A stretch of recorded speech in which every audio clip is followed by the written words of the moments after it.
about to leave. Already packing, come with me. I'm not. Hello friends and enemies, welcome back to Happy For Now. It's me Isabel here with my February mid-month wrap-up. I'm cutting myself off on the 13th because I've already read a lot of books, y'all.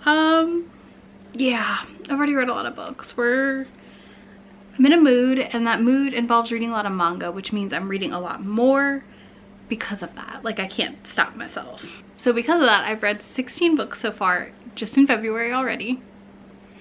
And I've got like 4 books on my currently reading shelf. So we're just gonna run through everything that I've read so far this month in the order I've read it. I'll tell you about the book, and I will tell you my rating, all those fun things. And then at the end of the month, you will get my end of month wrap up, which involves me ranking, like listing all the books via their ratings. And I'm not gonna give you as much detail, obviously, on the books we already went over in this one. I'm excited. And also, whew, it's a lot. So let's jump right into it. I listened to Barbarian's Treasure by Ruby Dixon. I'm officially fully caught up on the Ice Planet Barbarians books. And this one was okay. I give it a 3 stars. I honestly just have not been enjoying the flashback stories nearly as much as I've enjoyed the rest of the series. I think they're stale. That probably sounds really bad, but I just don't find them as interesting at the end of the day. So I ended up giving that 3 stars. So I didn't hate it, I didn't love it. I got it via Hoopla on audio. It took me not even a day to listen to. It was cute. I did enjoy getting Megan and Cashhol's story, but I just, like I said, I don't love the flashback setup. It's just not for me. It's not my thing at the end of the day. Then I read Tamed by the Highlander by Madison Faye, which I did give 4 stars to. And as a note, you cannot buy her on Amazon. So if you are interested in her books, you need to go to Eden Bookstore and buy them. I definitely would check out this one if you are curious. This is a great Highlander erotic smutty novella. It has just enough plot that it's not just like porn without plot. Like, it's right on that border edge. But I really, really liked the story. I can't wait to read the rest of the series. I immediately went and bought the like next 4 books in that series. Because I like had to have them. I was like, I have to read all of these. We got like a little setup for the Friends books too, so that was nice. So you're not just like finishing it and like there's no reason to go on. It was like you finish it and you're like, but what happens to her friends and all the cute Highlanders they're falling for? Yeah, it was very cute, very sweet. It's very much a, think Jessica Kane style novella. I think I've never really read Alexa Riley enough to tell you if it's like that, but I think it's good. It's quality. Next, I read Leona of the Dawn volume 28, and I mean, I loved it. I continue to be in love with Leona, and I cannot wait for volume 29 in like April, I think. I don't want to wait. I really don't want to wait. But anyways, I loved this. I think this adventure continues to be delightful and really engaging. This is a fantasy romance series where we follow Leona and her guard Hawk as they run away from the capital because she watched her father be murdered by her cousin slash the guy she'd been in love with her whole life. I don't know if he's really her cousin, if that makes sense. And it's them on the run, and then there's the Happy Hungry bunch, and it's just precious delightfulness. It definitely hits the spot if you're a fantasy romance reader slash fantasy reader, YA reader in general. Like, it's very angsty, slow build, but good plot development in like every single volume. And that was a 5 star, of course. Next we have Go Deep by Rilzy Adams. This was a Kindle Unlimited novella that I read for the Black Author Readathon Challenge, whatever it's called, situation, and I fell in love. Go Deep is such a good novella. I gave it a solid 4 star rating. I loved watching these 2 friends fall in love with each other. So it follows Nevaeh and what's his name, Xander, as she needs help getting her mojo back to write her romance novels. So they start hooking up and things go from there, and it's just honestly amazing. I really can't wait to read more of Rilzy Adams. She delivered on a trope I personally do not like. I do not like friends to lovers. It is not my favorite trope. So 4 stars, cannot recommend it enough, especially if you want a quick smutty read, but not too smutty, like not as smutty as Madison Faye, but it's still pretty smutty and worth your time. I also read the epilogue novella called Deeper by Rilsey Adams, which follows their wedding day, and it was just very cute. I loved getting to see the couple back together again in this. I gave this also a 4-star, I think. It's really hard to rate something that's 30 pages, but I just felt like it was a good closer. It felt good. It didn't feel forced. It was just fun to like get a little peek back into their lives. Next, I read, oh boy, I'm trying to hold it up like it's manga, The Lives of Saints by Leigh Bardugo. So this I had an audiobook arc of from NetGalley, and I decided to listen to it the other day. Ben Barnes is one of the narrators, and I really enjoyed it. It's really cool.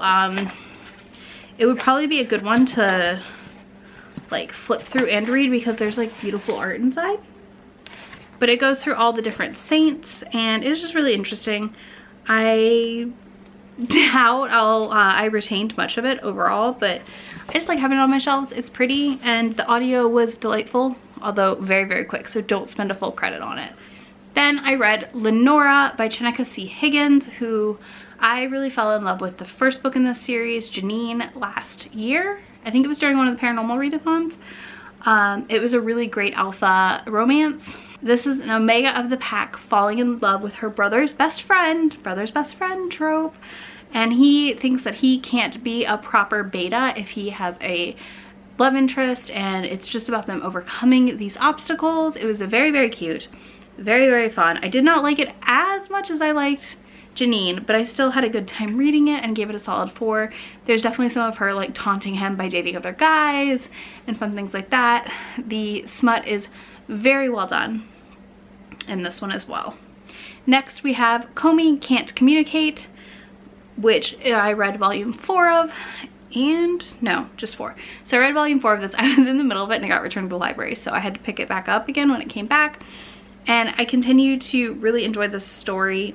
It is also like a solid 4-star for me. I think it's a very cute slice of life manga where we follow Comet trying to make friends, and volume 4 just continues that journey, and it's just, she's a sweet bean, and I really like how we're seeing the relationship progress for her, like the potential love interest situation happening, and I'm excited to read volume 5 very soon. Next, I read From Blood and Ash by Jennifer L. Armentrout. Ow. I just hit myself in the face with this freaking giant book that I did not like. Y'all, I hated it. I gave it 3 stars because it's objectively not like terrible. Like, it's not bad enough to get a 2. Does that make sense? Not bad enough to get a 2, but not good enough to get a 4. This follows Poppy and Hawk. Poppy is the maiden, and she has to like ascend to become a god, or I don't know, something, and Hawk is like sworn to protect her, and there's these people called the Atlanteans coming after them and like trying to destroy the world / take back over the kingdom. Ensues like a on the run situation. This got compared a lot to Sarah J Maas, which I guess I can see, but I felt like there wasn't, how do I explain this? How do I explain this book? There wasn't enough. Like, there was not enough romance, and there wasn't enough world building at the end of the day of either item. I felt like, I think, how big is this? Okay, this is 600 and some pages, and I'm not joking. The first 400 or so, I think, could have been 250. It was not great, and I feel so bad because Tamika from Library at Home sent me this because she got it in a book box and didn't want it, and we thought I would like it, and then I didn't like it. If you predominantly read fantasy and not romance, this may do it for you. This may be the right mix. If you predominantly read romance and like fantasy romance a lot, I don't think this is it. This ain't it. This is not the book. This is not the book for you. I need to stop throwing it because I'm gonna pelt myself in the face with it again. Yeah, I hate it. I'm really mad. I'm really mad she wasted money to send me this book, and I'm really mad I didn't like it. I still have to haul it, and then I'm gonna give it away. I'm gonna give it away. We're not keeping this. Yeah. Yep. I don't know. Let me know in the comments if you read this and if you liked it, and if you're an adult romance reader or a fantasy reader. I I'm just really annoyed. I felt like we just really didn't get a lot of world building, and then by the time we did, the book was over. Why would you do that to me? How dare you? Then in a total turn of events, I read Fortuna Sworn by KJ Sutton and loved it. Solid 4-star fairy romance, we'll call it that. It's about Fortuna, who's a nightmare. She's trying to find her brother. She gets an offer to marry this fairy and she takes it. And lo and behold, of course her brother's in fairy being kind of held captive, brainwashed situation. But she's a nightmare and like can give people nightmares, I guess, and see their nightmares. And she marries the Unseelie King leader person, the Unseelie King leader person, the king of the Unseelie court. Oh my gosh, yeah. Anyways, she marries him, and then we follow their relationship a little bit in this, and her finding out a lot of things. Things happen. I can't really tell you much because I feel like I'm gonna spoil it. This is solid. This was on my hoopla. So I really liked it. If you are looking for a fantasy romance this month, definitely one I would check out. And I think as soon as I finished it, I immediately started book 2, which we'll get to in a minute. So I also read Boss Wife Volume 1, which is about a woman who is in a bunch of debt to the Yakuza, and she runs into her like high school crush. He's like 2 years older than her. Turns out he's a Yakuza boss, and he buys her debt to pay it off for her and asks her to marry him. So she does, and we just kind of get a nice development. This is an adult manga, like they're doing it in the book, so not like as explicit as say Fire in His Fingertips, but there's still a lot of action happening. And this was really, really cute. A solid first volume. I gave it 3 stars. I have plans to continue reading the series. I just felt like we didn't get enough development of like the Yakuza stuff. Next we have Those Not So Sweet Boys Volume 1, which I read, and I gave this 4 stars. This is about a girl named Midori who drops her wallet, and this boy returns it to her, and she has this impression of this group of boys that they're very nice because they gave back her wallet and got it back for her, and the rest of the school thinks they're terrible and awful and mean and bullies, etc. Well, they get expelled. She has to go help them show up for their exams to keep her scholarship in the school because she got caught working at an unauthorized part-time job. And it's just a whole thing around that, and then her job becomes keeping the boys in line and then also working at this cute little restaurant. It's very sweet. I'm really, really curious to see how it unfolds. Volume 1 was super solid. Next, I read Whiskey and Honey by Heather Lauren. This is a debut. It is on Kindle Unlimited. I gave it 3 out of 5 stars. It was okay. I have no real strong feelings about it overall. I felt the dialogue was very clunky and it felt a little jumpy overall in the plot, but it wasn't terrible for a debut. I've read a lot worse. I think it just could have used like a little smoothing, if that makes sense. Then we have the last 3 volumes of manga I read this month, which is Haru's Curse. This is honestly a great little like bind up of 2 comics that came out in Japan that you can read just like as one. It gave me a lot of webtoon vibes if you read any webtoons. I think this is one like the art style really matches similarly to webtoons, if that makes sense. This follows Natsumi, who when her younger sister dies, Haru, and she dies at 19, and her fiance Togo asked Natsumi to date him. She says, sure, as long as you take me places you took my sister. And this book really deals with grief, moving on from a death, what your relationship is to your sibling, and then finding out more about their thoughts about you after they pass. Is it okay to date their former fiance? Were they ever in love really? You know, it explores a lot, and I know it sounds like, and it is taboo, obviously, but I think it was more about the 2 of them growing as people and finding a way to be together, and they were really cute together, and I honestly loved it. Content warning though, this seriously take these into consideration before you pick this book up, that you are in the correct mental space.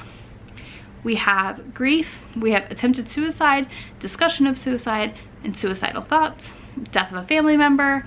This is a hard hitter, like be cautious with yourself. But I gave it 4 stars. I loved it, and I plan to pick it up physically for my shelves. And then we have the last 2 things I read, which I read these last night and I loved them, which is Primitive Boyfriend Volume 1 and Volume 2. These look ridiculous. I know, like I'm aware these look ridiculous, but I was gifted this in my Secret Santa box from Kayla at On the Fritz, and I'm off my wish list, and I'm just so excited I got it because this is like a 3-shot, like there's 3 volumes and the series is done, and I am loving it. So Kagome Mito wants romance. She thinks all the boys in her school are hopeless wimps.